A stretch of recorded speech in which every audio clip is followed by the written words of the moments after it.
These videos are not financial advices. Everything shared here is provided for educational purposes only. Hello everyone and welcome back to another video. I already found my first trade. I'm going to explain each and every single trade I take. I wanted to look for a lower time frame entry for this trade. And then, okay, let's go, man. Let's go. Yeah, start explaining and I found my lower time frame entry. Let me mark it. Be patient. I will explain everything. This is the lower time frame entry of mine. My entry is a little above that, which is bad, but this is what I do. Always mess up my entries. Anyways, this is a trade based on decision point. Okay, you see how market is rejecting that.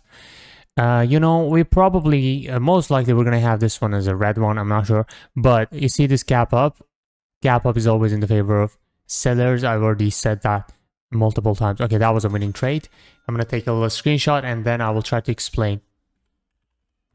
Okay, this is how I take my little screenshot and put it in my little journal because I journal my every single session. Okay, I'm sorry. What was my balance before taking this trade? Wait, I'm sorry, man.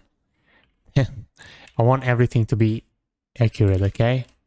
9392. Okay, so we put the starting balance of a session right here, and that was a winning trade.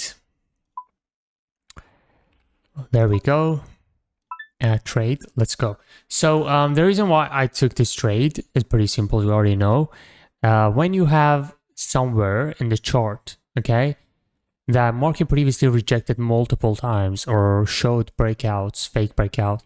See this area previously has been rejecting multiple times. We see some fake outs, reactions, fake out reactions, and then one time we don't see any reactions anymore. We just see the breakout, okay, and it just breaks and goes up. And on this breakout, if you look closer, you'll see that, oh, this is actually a good trend that it's breaking. It's an ABC, right? A, B, and C leg is breaking it. So what is causing the breakout? We have to find that, okay? And before the breakout, as you can see, there's a double bottom. So it makes, it gives me a confirmation that, oh, there's a direction change in the market, in minor trend, okay? So I look at the level that is broken. This is the level that is broken. I'll make it orange, okay? And I look before the breakout. We have this area and this area, okay? We look at the complications. This is the complications and this is another complication down here. So I just mark everything, okay? I go to lower time frame, 30-second. Do I see anything? Nope. I see, but this is here. Let me I go further down, and for example on 15-second you already see a reaction from this, so it's not fresh. And I go down until I see something right inside that order block. See, this is the one. See, if you look at this area, this is the one demand zone I see. So I mark it just like that, and the moment market touches this area, I enter the trade. And market will reject and close above, and that's going to be your trade. But make sure this is on flag mode, okay? This is so important. It should be on flag mode, not timer mode, flag mode. And yeah, that was my first trade. You can also add confirmations like common point of rejection, things like that. If it lines up, let's imagine there's some rejections here, and it gives me this common point of rejection as well. Just imagine. So this would be another confirmation to add to this trade. And yeah, that was my first trade. I'm gonna keep looking for other pairs. If you enjoy the videos, please drop a like. All right, so I'm gonna take a very small trade. Okay, I'm gonna take a very small trade. Let's go. Oh, what is this garbage entry, man? I'm sorry. This is a very bad entry. Okay, so I took this very small because I don't see a strong setup here. What I see here is only the common point of rejection. Okay, I told you earlier. Let me just take a little screenshot right here. Okay, and put in my little journal. 200. Boom, boom, boom. Okay, so that was a small trade. You might ask why that's a small trade. Because I see a range. I see a lot of rejections from ups and downs. One of the common point of rejections that I see, I can easily detect, is this one. Okay. Okay. Yeah. So what are the points about component of rejection? We always prefer to take the 5th, 6th, 7th touch. Okay. In this case, 1, 2, 3, 4. This is the 5th. It would be fine if that's 6th, 7th. Okay. To take it as a component of rejection. Also, drawing that component of rejection is also important. I don't draw the component of rejection like this. Wait.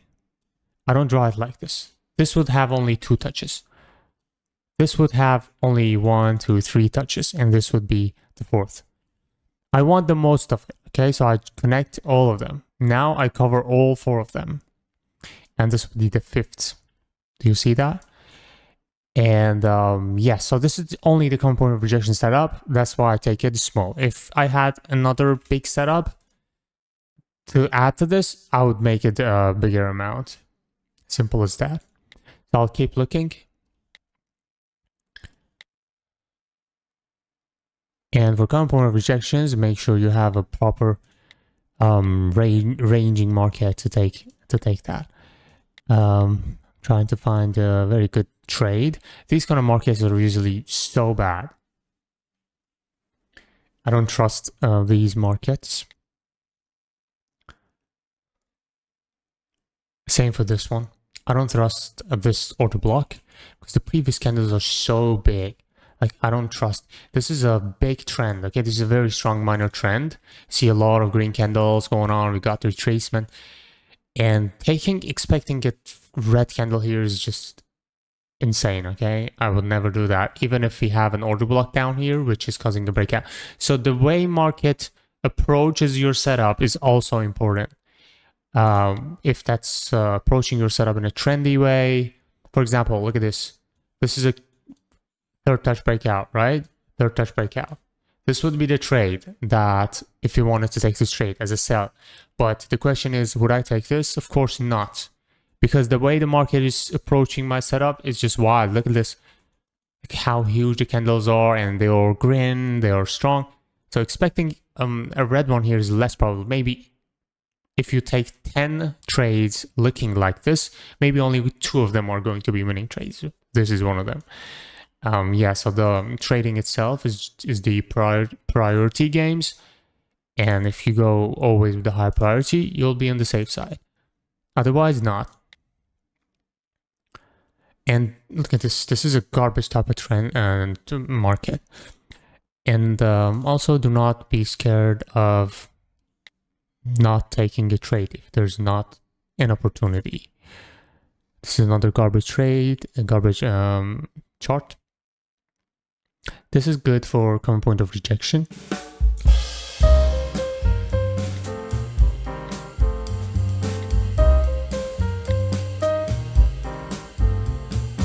Okay, this touched the order block, and now it's coming down. Still, I'm not going to take any trade on this one unless I have a good setup. We see a good gap down, but I don't trust. Okay, you know what? I kind of want to take this buy right here, but I don't want to take it only because of gap down. Okay, I have to control myself. I know this is a very strong uptrend. We may have a market similarity, which is not quite strong.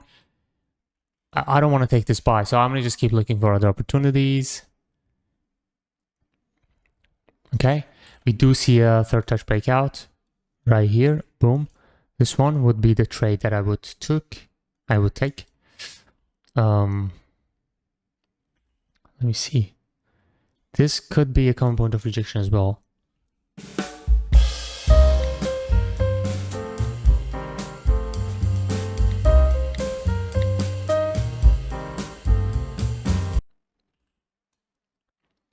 This is a good one, man. Let's go. I go 2 trades here.